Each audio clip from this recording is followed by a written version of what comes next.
There's a fine line between successfully water skiing and unsuccessfully water skiing.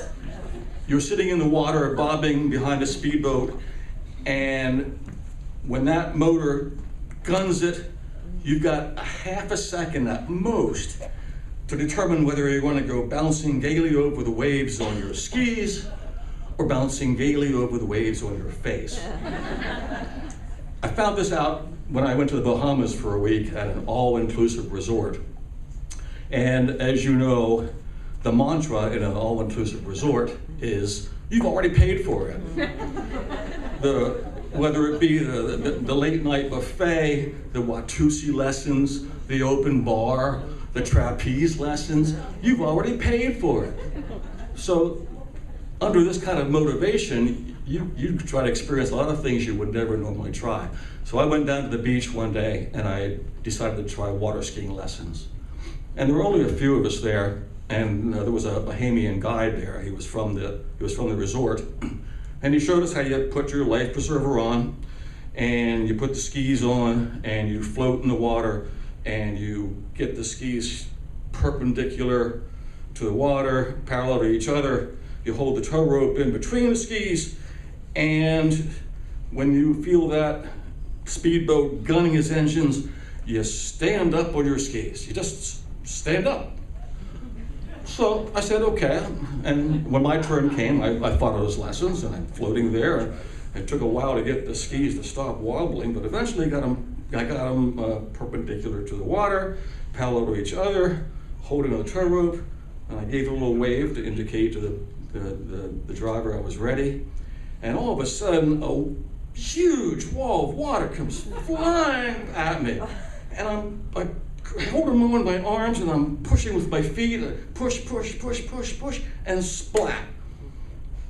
My feet go flying past my head, the skis go shooting up in the air, my legs are dangling behind me, and I'm being dragged across the water with one of the tow ropes bouncing gaily over the waves on my face. Now, this isn't the way it was pictured in the brochure. So I let go of the tow rope, and I paddled back and fetched the skis and paddled back to the beach. And I walked up to the guide and I said, what did I do wrong? And he said, you gotta stand up, man. Huh. Now, I knew how to snow ski, but with snow skiing, you have bunny hills where you can actually start from zero and then gradually increase your speed. And there's even a whole new technique called snowplow for just beginners.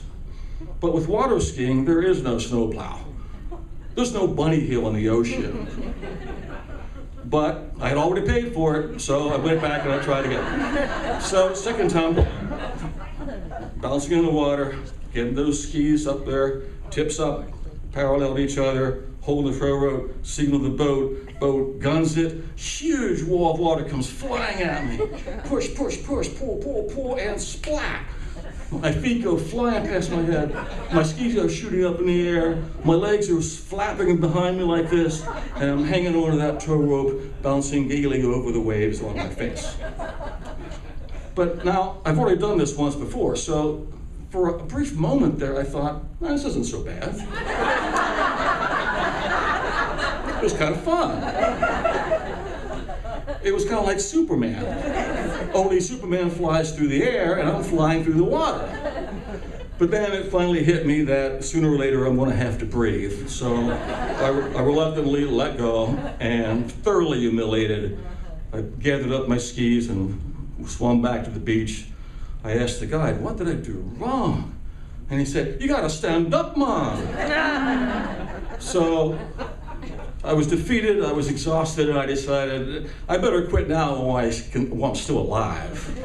And I better find another activity where I have a better chance of being successful.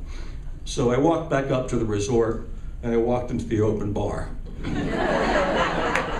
Now, at the open bar, there's a fine line.